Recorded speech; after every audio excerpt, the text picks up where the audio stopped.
Right, for my last lecture, I'm going to talk about voluntary action in the British welfare state.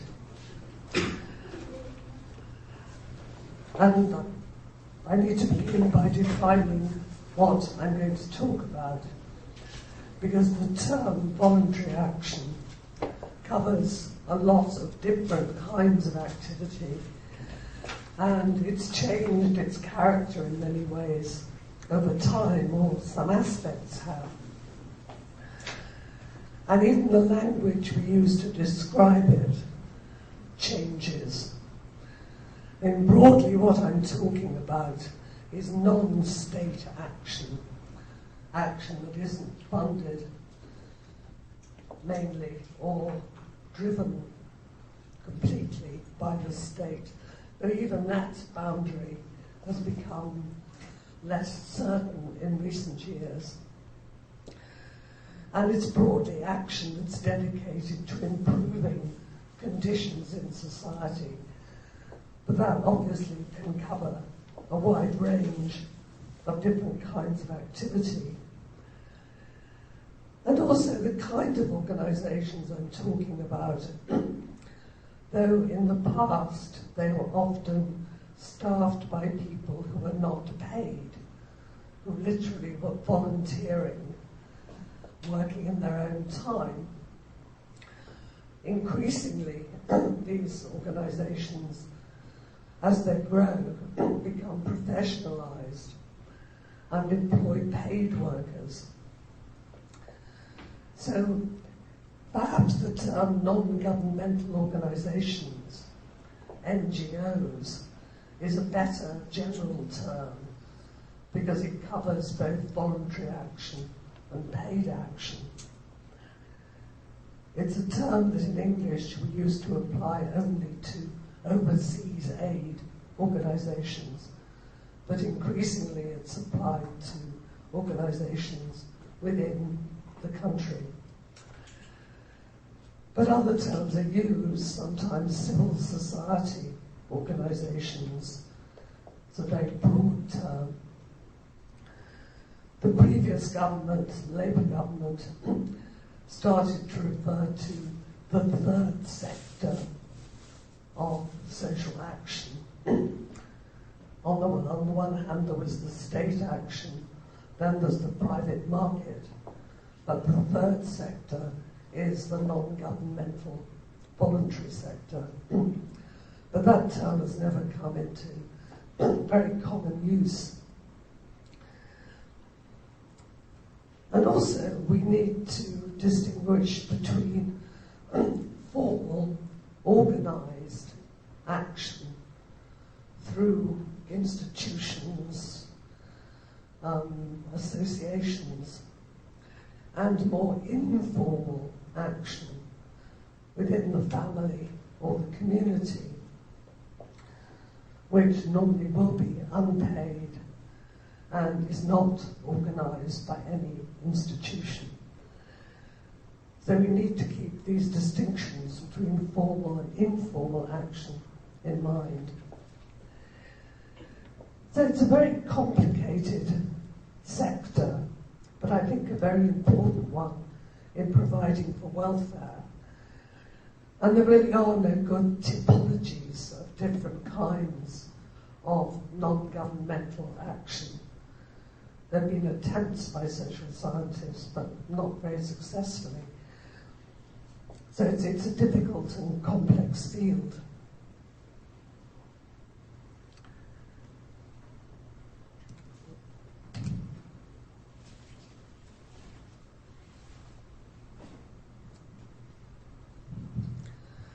So what kinds of activities do these organisations involve themselves in?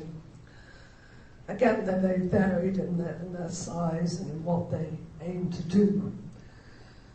But the activities can include helping refugees from other countries with various kinds of crisis, supporting disabled or older people or children or any group in need, improving the environment in various ways, campaigning to improve services, both local and national. Some organisations are very local, concerned with local community issues. Others are national, others are international. So again, it's a very varied sector.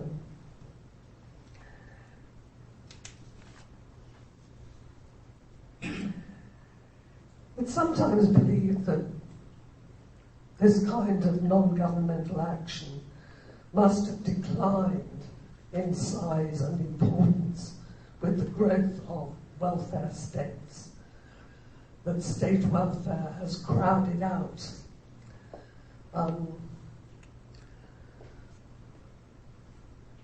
voluntary action. It's claimed, for example, by the new Conservative British government that because voluntary action has been declining, it wants to promote what it calls the big society, which it sees as opposed to the big state. It believes that the state has grown big and society has grown much smaller, and with it, voluntary action. As I'll try to argue, they're quite wrong, and voluntary non-governmental action has remained very strong, certainly in Britain, through the period of growth of a welfare state. And non-governmental and state action work together and have always worked together. They depend on one another and are complementary rather than opposed to one another. It's in fact quite hard to measure change over time because many organisations don't have very good records. And it's also difficult to know what is to be measured. Does one measure action of this kind by the amount of their funds or by the number of people involved? It's in fact because their activities are very varied, and helping people, sometimes informally, is not easy to measure. It's very difficult to have systematic measures of change over time. I think all we can say is that voluntary action remains very strong by recent measures. For example, the United Kingdom Home Office surveyed involvement in non-governmental action in 2003 and found that almost 40% of adults in England and Wales had volunteered in a formal organisation at least once in the previous year, and many others had worked informally with their family members or the community. So the signs are quite strong that this kind of activity, and it's also true if we look at the number of organisations, that this kind of activity continues to be very strong in the modern welfare state.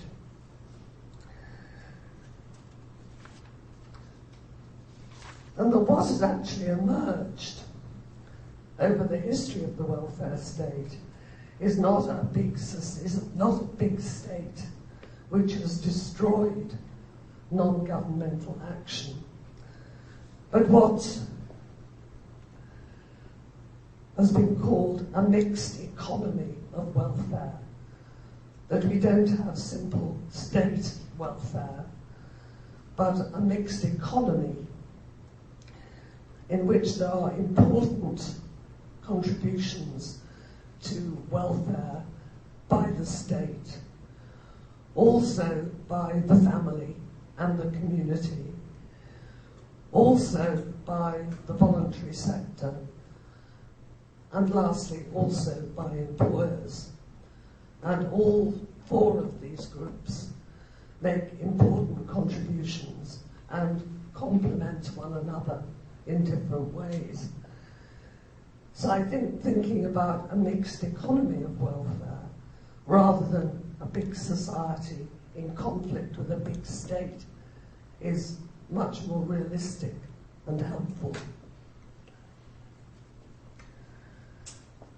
And to give an example of how important family care is, the role of the family is often very much underestimated in Britain, but many services assume that families do a great deal of caring, in particular that women in families will do a lot of unpaid care for children, for older people, for disabled people. And it was estimated in the late 1990s that the annual value of family care for older people was £24 billion in 1 year, whereas state care cost only £4 billion, which is much less. I haven't seen more recent statistics, but I doubt that it's changed a very great deal. The family is still a very important contributor, though its value can be hard to estimate because it's so often hidden. As I've already said, in 2003, almost 40% of adults were engaged in formal action. It's also a pity that there's a lack of good comparisons across different countries. Even within Western Europe, we don't have good comparisons of voluntary action. It's clear that there is quite a lot of it in most Western countries, but the studies have not really been made. I think for a long time, historians particularly concentrated on the growth of the state and haven't looked so much at voluntary action. And similarly, social scientists have not made many comparisons across countries. But from what we do know, it seems to continue to be an important aspect of most modern societies.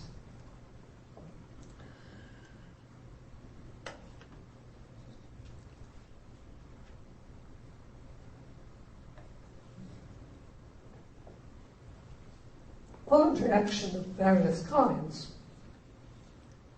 has a long history in the United Kingdom, from the very earliest times that we can trace.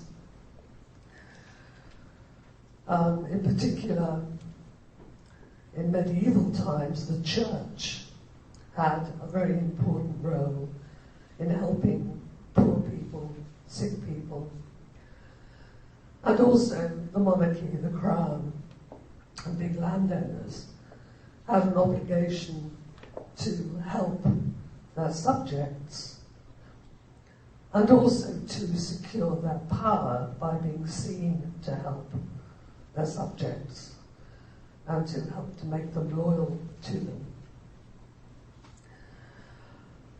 From 1601, as I mentioned last week, the state provided support for the poorest people in society. It was very basic support for people who couldn't work and had no other source of help. If they had families able to help them, then the family was obliged by law to support their members. And this continued to be so until 1948. Indeed, it's still true in some other West European countries that families are obliged by law to help family members who need welfare assistance. Also, the poor law worked in a complementary relationship with voluntary charity, with the churches. Very often the local poor law was run by the minister of the local church. And so deserving poor people would be advised to go to a local charity rather than receive poor relief. So there's always been a mixed economy of welfare throughout British history, with an emphasis on the family and on voluntary charity and on state public action. And they've always been seen as working together.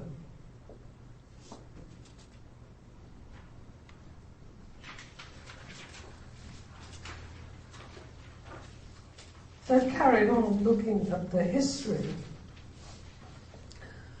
of voluntary action, it particularly expanded as the British economy grew with industrialization in the 18th and 19th centuries. The words that were most commonly used then were charity or philanthropy, which mean much the same thing.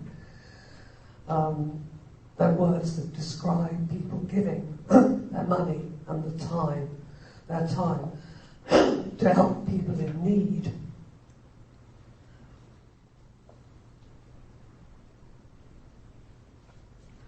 And it grew as the country grew more prosperous and more people had money to spare to give to others, and also time to spare.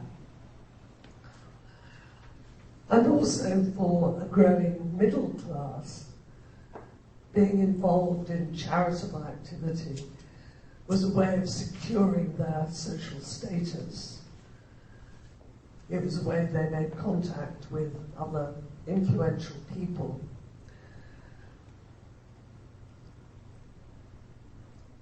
It's also important that with the growth of the middle class, there were more women available who became the main volunteers, the people most involved in these new kinds of organizations. Because women of the middle and upper classes were not allowed to work for pay once they were married, but many of them wanted to do something with their lives and be useful.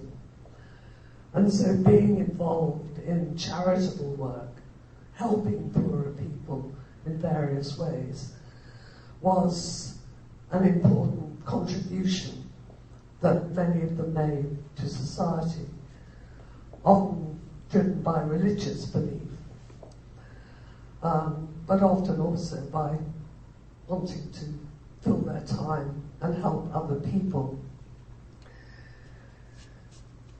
which they did in a variety of ways.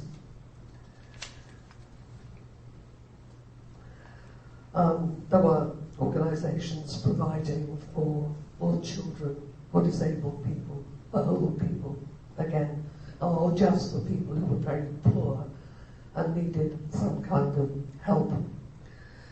So for a long time, it was women who were the backbone of voluntary organizations. But these organizations, as well as providing for the needs of poorer people, also increasingly campaigned for more state action. Because one of the roles that these organizations played in the 19th century and up to the present has been to identify certain kinds of social need that have not been provided for, and then invent ways of providing for people in need. And they realized that the voluntary sector on its own couldn't provide for example, all the children in need, or all the education children needed. Only the state had the resources to do this. So they campaigned for more state action. One obvious example of this is the growth of education in the 19th century. At the beginning of the century, education for working class children was provided mainly by churches for quite few children, because there were limits to how much the churches could do. And firstly, the state subsidized church schools so they could expand. But then, at the end of the century, in 1880, when the state wanted everyone to have an education, because it's good for the economy if everyone is educated, then the state took over and provided schools for everyone who did not have a school. So what starts as voluntary action is gradually then taken over and expanded by the state. And this was what many voluntary organisations campaigned for. So again, they don't see themselves as opposed to the state, but as encouraging state action and working with it.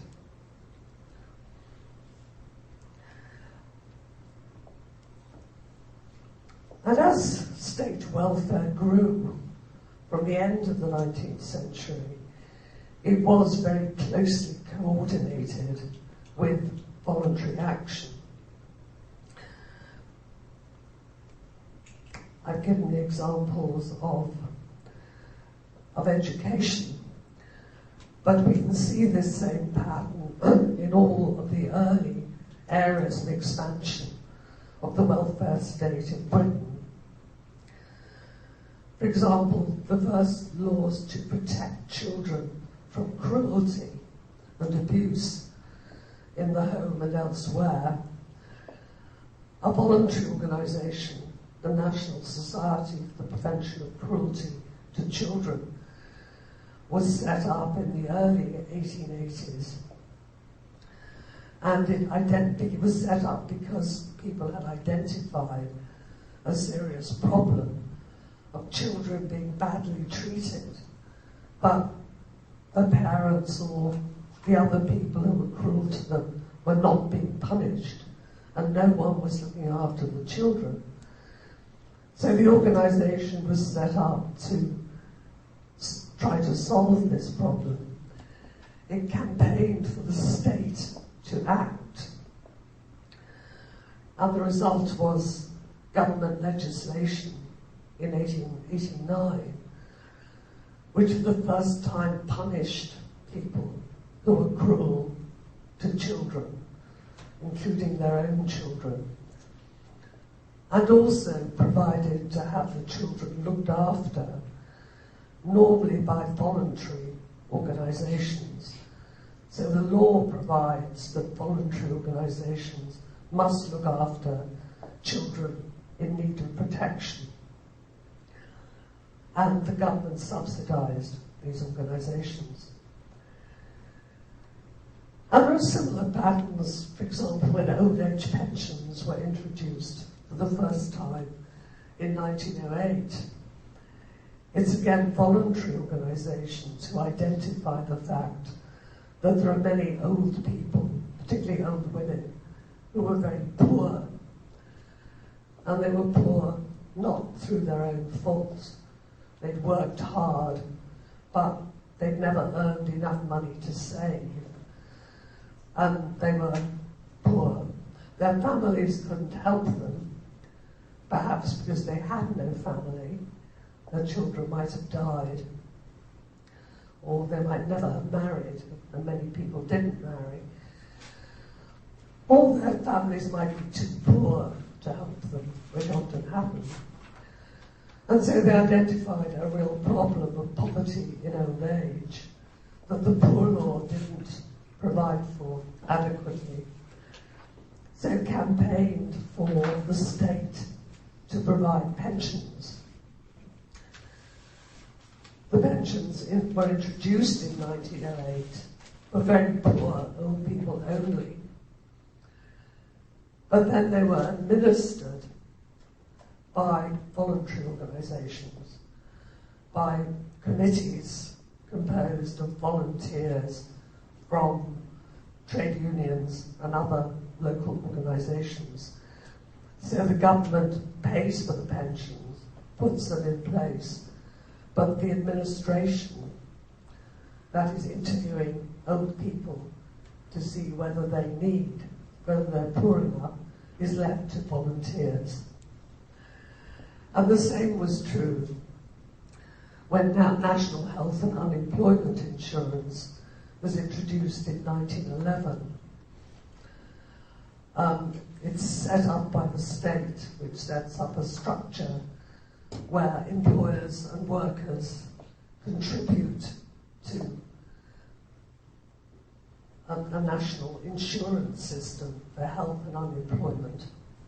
And the state contributes to the benefits, but it is administered, and the benefits are paid by trade unions, friendly societies, and other voluntary organisations.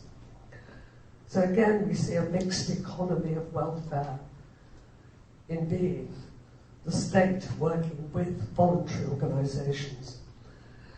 The same was true when maternal and child welfare begins to improve. Organisations, mainly women's organisations, campaign because of the high level of infant death rates and death rates among mothers. They want more clinics, more healthcare provision for them. Set up their own private clinics, voluntary clinics, but want the state to act because it can help all mothers and children. And then gradually the state provided more welfare centres, funded more welfare centres through the 1920s and 30s. Obviously it was much cheaper for government if they could get voluntary organisations to administer welfare services. It's cheaper than paying people to do it themselves. And this was an important part of the motivation. But there was also a strong belief in government, in a mixed economy of welfare, that it should be a mixture of state action and voluntary action, and wherever possible, family and community action. It's part of an early 20th century liberal ideology. And the state of welfare expanded in the 1920s and 30s, as I described last week. It takes this form of the state, of voluntary organisations, again campaigning on new issues to encourage more state action, which is followed by state action, but partly administered by voluntary organisations, subsidised, partly funded by the state.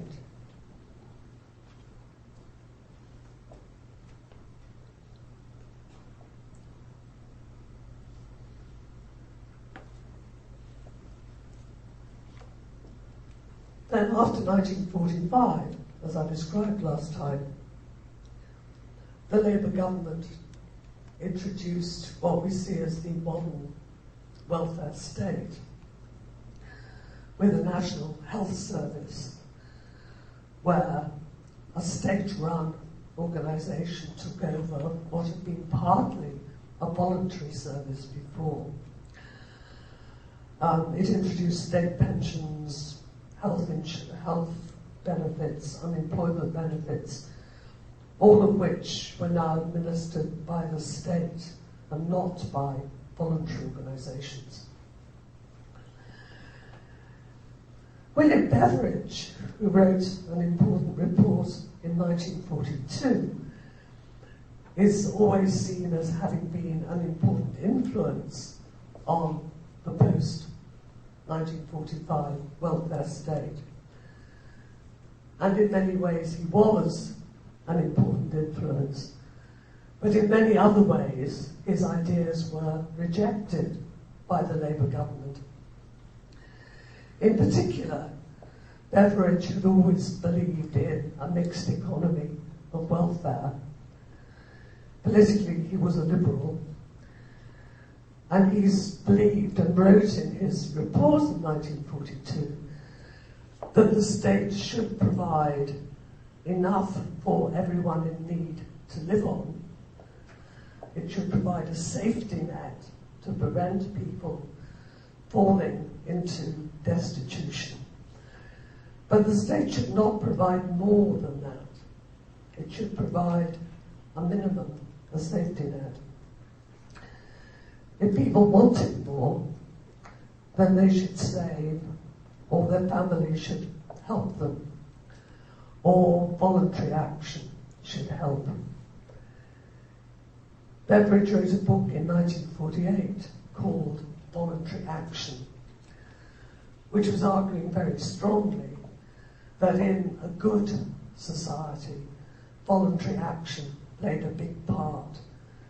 And Beveridge had always argued that from the beginning of the 20th century, that a good society was one in which people who had money and time to spare voluntarily gave it to people in need. And this would help to build closer social relationships. But Labour didn't share this vision of a mixed economy. The party was much more hostile to what it thought of as charity. And it was a party dedicated to improving the conditions of working people. It was the first time it was in government with a majority. And it knew that many working people regarded voluntary action as rather demeaning. Charity was not good. They felt badly treated by charitable organisations and believed that the state was a more humane way to provide. So in principle, Labour believed more in state action rather than voluntary action. But even they couldn't believe in this completely or carry it out completely, because the state could just not afford to provide for everybody's needs. Particularly, the economy was not in great shape after a war. So although Labour aspired for the state to provide for all kinds of need, in reality, it couldn't do it. And so voluntary action continued in the welfare state. At first, after 1945, existing voluntary organisations were rather weak. They weren't sure whether they had a future, because if the state was really going to provide for everybody, there was no need for voluntary action. And also, it was hard for them to get funds. Taxes were high at this time. So people with surplus income, well, these people didn't have so much surplus income. And also, people believed that the welfare state had got rid of poverty, and so there was no need for charitable voluntary action any longer. But very soon, in fact, new organisations grew up, partly because people very quickly realised there were gaps in the welfare state, people whose needs were not being felt. For example, the mentally ill were not well provided for by the National Health Service in its early years. It got much better later, but initially the mentally ill were left out. And so a number of organisations were formed in the late 1940s to campaign for equal and better treatment for mentally ill people. And a number of organisations that still exist were set up. For example, an association of parents of what were then called backward children, later called mentally handicapped children, was formed in 1946 because it found that children who had mental problems, there was no adequate provision for their education or their treatment. And also, just after the war, the National Association for Mental Health was set up to campaign for all mentally ill people. And both of these organisations still exist under different names. And similarly, there were organisations set up to campaign for improved care for older people, because it was felt that they were being neglected. They had better pensions, but those who needed care had not very good care. So what was happening after 1945 was the state responsibility for welfare grew. But instead of displacing voluntary action, it encouraged new kinds of voluntary action, because people recognized there were weaknesses in the welfare state and campaigned for ways of putting those weaknesses right. So again, we see the mixed economy in action. A growing state encourages voluntary action because it makes people critical. It raises people's expectations, for one thing, of what the state can do, and they demand even more. So again, state and society are not conflicting, but are working in similar directions. The state didn't always welcome, government didn't always welcome such criticism, but generally listened to it, and policy responded.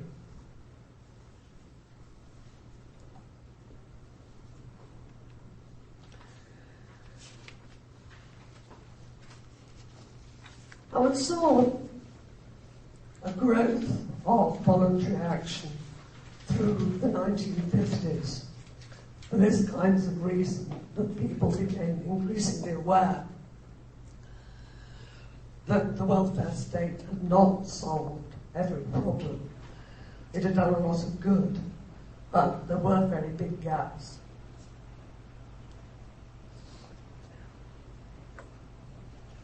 And there was continuing poverty. At first it was assumed that the poverty that continued in the welfare state was just among old people. But then in the early 1960s, researchers investigated the extent of poverty and found that there was still a lot of it. It's described as rediscovery of poverty. It was a different kind of poverty, and there are interesting discussions at this time about how you define poverty in a more developed economy. The kind of poverty that the researchers were discovering in the 1960s was not the kind of total destitution that poverty researchers had discovered at the beginning of the 20th century.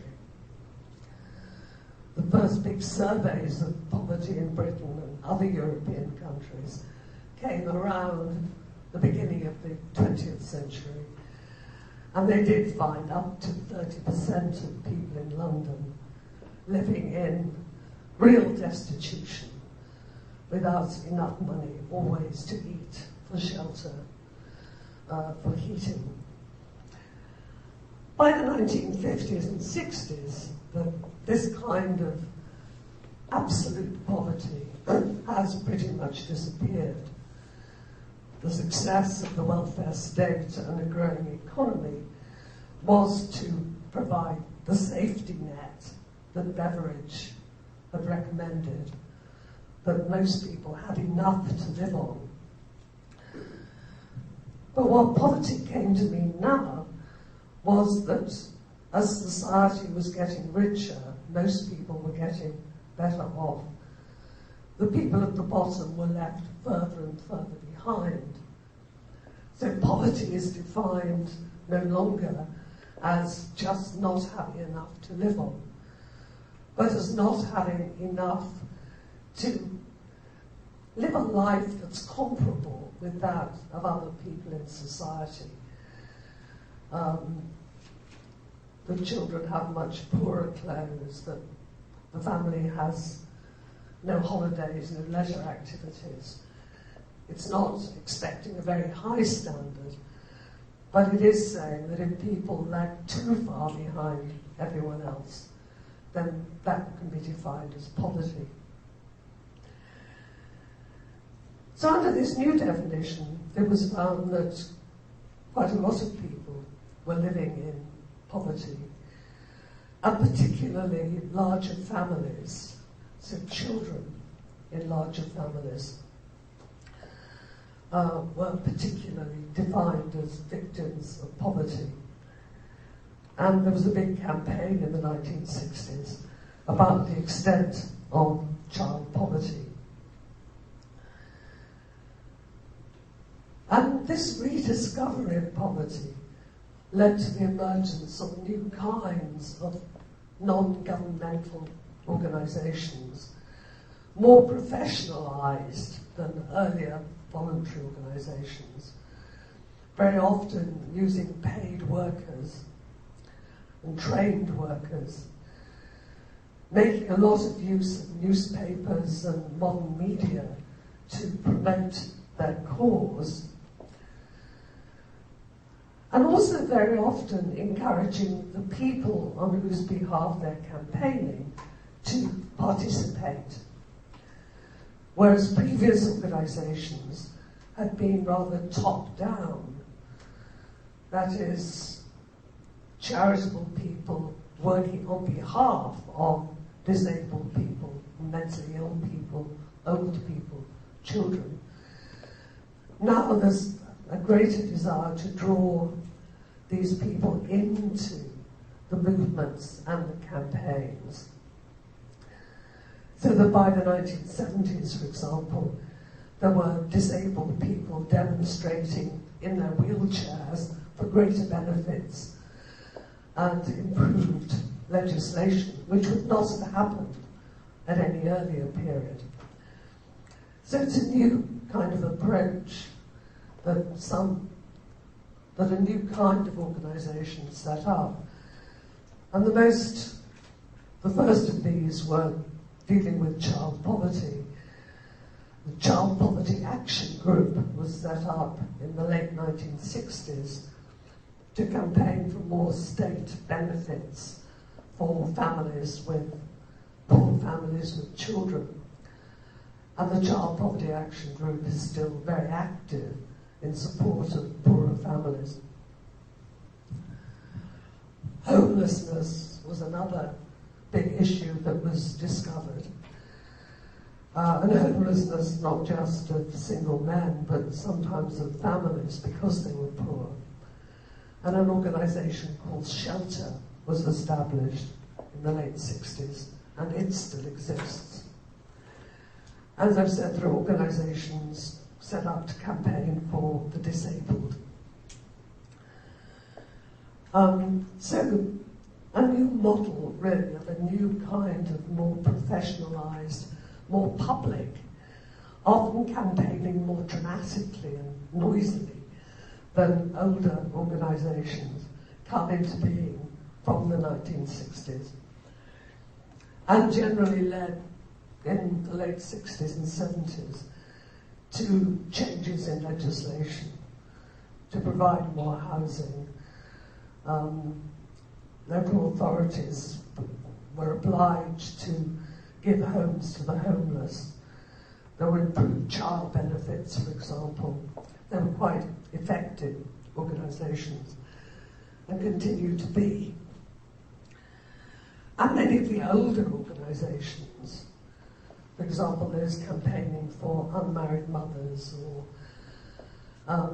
older people, mentally ill people, changed their methods to become more like these new organisations.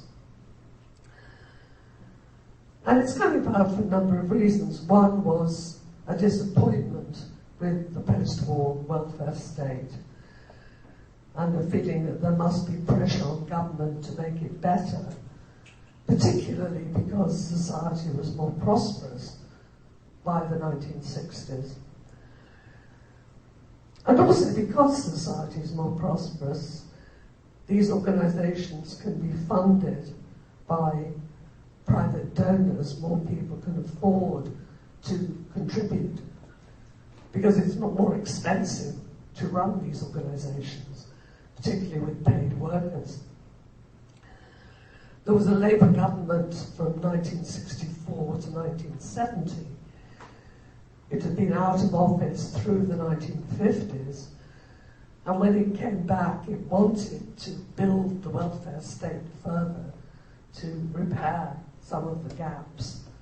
So it was responsive to these campaigns. It's also important at this time that more social policy and social work professionals were being trained in universities. So people are coming out of university wanting to use this training in a useful way, and very often do it by going into these organisations. Some go into local authority services or government services, but others are the campaigners in the new organisations. And society by the 1960s was generally better educated, less deferential and more critical of government. And so also were the press and the mass media. They were more likely to be critical, more willing to take up these kinds of campaigns. So there are important social and cultural changes that come together.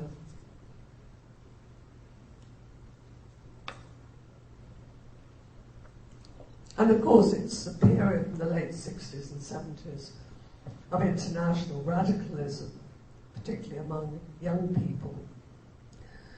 So there are other kinds of voluntary actions going on that some social scientists call new social movements. Again, campaigns designed to make society more equal and improve social conditions, but in different ways from the old charities. Things like the Women's Liberation Movement, which campaigned for gender equality.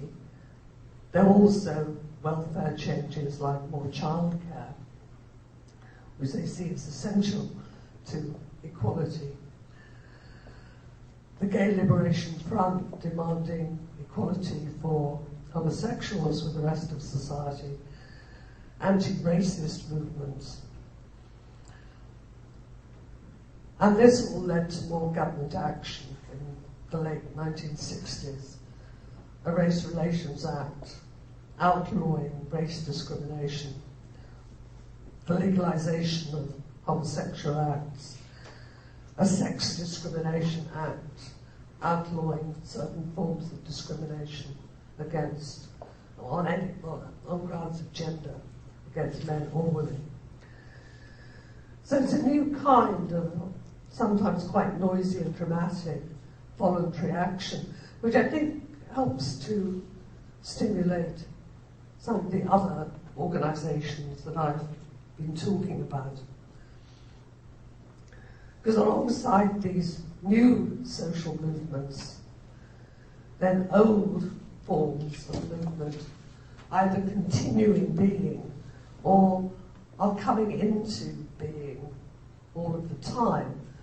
There are new organisations being formed as new kinds of problems are identified and people campaign about them, which might be something very local, where groups of people get together to campaign about, say, stopping a local library closing or some other kind of very local issue. There are more self-help groups, which are groups of people with particular problems getting together to campaign about them rather than looking to other people to do the campaigning. For example, Gingerbread, which was founded in 1970, was a group formed by a single mother to get together other single mothers to talk about the problems they felt they had in common and to campaign for the state to do something about it. And the government at this time had a major investigation in progress looking at the circumstances of lone mothers, which did recommend more state help for them. And that's just one of many. There are similar groups among disabled people, for example, other mentally ill people, or parents of people with particular kinds of problems. So this is something different again from the kind of organisation that's set up by people who want to help others. This is people who want to get together to help themselves. And as I said, new issues keep emerging that people campaign on. For example, in the late 1970s, 1980s, there was a movement to move more mentally ill people out of hospitals into their own homes in the community, where they were supposed to get support from local services. And many of them did, but many of them did not, and services in some places were inadequate. And so campaigning for better services to support mentally ill people or other disabled people in the community becomes important. And some of these organisations are quite short-lived. They might achieve what they want and then give up. Others become lasting bodies. But they're, again, very important parts of society and can again be seen as part of this mixed economy of welfare. Then in the 1980s, there were Conservative governments led by Margaret Thatcher, which was anxious, if it could, to cut back the welfare state and encourage private action, including voluntary action, in as many ways as possible, including devolving state services to voluntary organisations or NGOs. This was unpopular with many people, but that included many people in the voluntary sector. They were happy to work with the state, but they felt they didn't have the resources to take over important activities from the state. They'd campaigned for the state to take on a lot of activities because only it had the resources of income and people to administer the best kinds of services. Voluntary sector was not big enough or well funded enough. And as I said, they saw their role as supplementing and helping to improve state welfare, but not as replacing it. their vision was of the state and the voluntary sector working together, whereas the Conservative vision was rather of the voluntary sector replacing the state sector, which did not seem realistic to the voluntary sector itself. But the Conservative government went some way in cutting state services, but could never go as far as it hoped. But it did, in some areas particularly, expand and subsidize NGOs to take over certain services. This is particularly true in the housing sector, but it is true in some other areas too. On the other hand, it wasn't in favour of all voluntary organisations, and it did cut funds to those it thought was too critical or too radical. And the problem with the government subsidising voluntary action is that with government funds always comes government control. And that was the other thing the voluntary sector didn't like. It wanted to be independent of the state and able to be critical of the state. And it didn't want the kind of limitations on its action that come with increased government funding. Governments don't give money away unconditionally. There are almost always conditions. And that limits the freedom of organisations who believe in their own freedom. So new kinds of tensions emerged. Then from 1997 to earlier this year, 2010, there were Labour governments. And these also encouraged and subsidised NGOs, again, sometimes controlling them too much, doing this because it was often cheaper than increasing state action. But at the same time, they did expand state welfare in many ways, repairing some of the damage that had been done previously, for example, to the health sector, to the health service and the education service. A great deal more money went into both health and education, and to improvements in benefits to pensioners and lower paid families. But they were also consciously encouraging what they increasingly called the third sector, the non-governmental sector. I think very much aware that welfare was a mixed economy, but not just promoting the state, promoting both state and the voluntary sector working together. But again, with government funds to NGOs came government conditions. And it does raise a big question of whether non-governmental organisations, at what point do non-governmental organisations cease to be non-governmental if they're getting a lot of government funding and are having to obey government rules in spending that funding. And that is, I think, a real dilemma.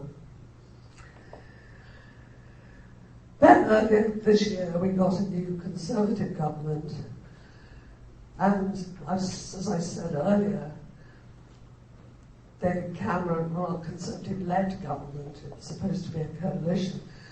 The Conservative Prime Minister, David Cameron, keeps talking about encouraging a big society, which he sees as being opposed to the kind of big state that he says Labour wanted. And as we've seen, Labour's view was more complicated than that. And the big society and the big state have tended to work together, not to be opposed. And in fact, nobody seems quite to understand what he means by the term big society. Partly, on one hand, they just don't understand it, or they know that all of these things are already going on is implying that there's been a great decline in voluntary action, but clearly there hasn't, and most people know there hasn't. And that's why it doesn't make sense to a lot of people.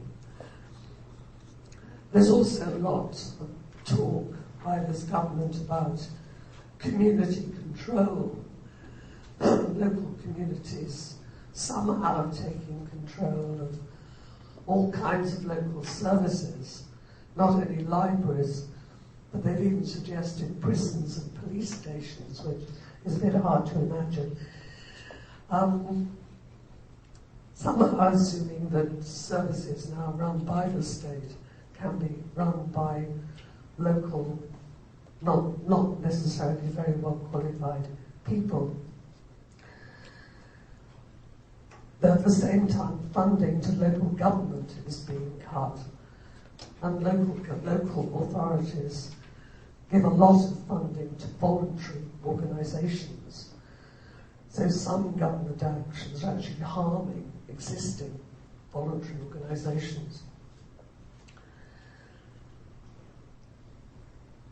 I think one last point that's worth looking at is to ask who participates in voluntary, non-governmental organisations. Although, as I've said, non-governmental organisations have become increasingly professional, especially since the 1960s. Many of them still make a lot of use of volunteers. And as I suggested at the beginning, there's still a lot of volunteering, both in the formal, organised NGO sector and informally in the family and community. Up to the 1950s, most volunteers were women, especially middle and upper class women. But then it became possible for them to get paid work, and many of them, in fact, preferred to train to be social workers and become paid social workers rather than unpaid ones, but they could also go into other occupations. There was then a tendency to encourage young people to volunteer part-time. In recent years, the main volunteers have become older, retired people. There are now more people over 60, 65 who are retired from work, but are still very active and energetic and want to do something with their lives. There are also people often with a lot of skill. A retired doctor, a retired teacher, a retired engineer, a retired accountant or businessman has got extremely useful skills for the voluntary sector, very much more useful than an 18 or 20-year-old who's just left school or university. And there are a lot of elder people, retired people volunteering in poorer countries in Africa and elsewhere. Again, something that used to be done only by very young people. At least 30% of overseas volunteers are now people over 60. And again, they could be a great deal more useful given their experience and skills. I think some voluntary organisations have been very slow to recognise this and think there's something wrong if they're only getting old people and not young people retiring, volunteering.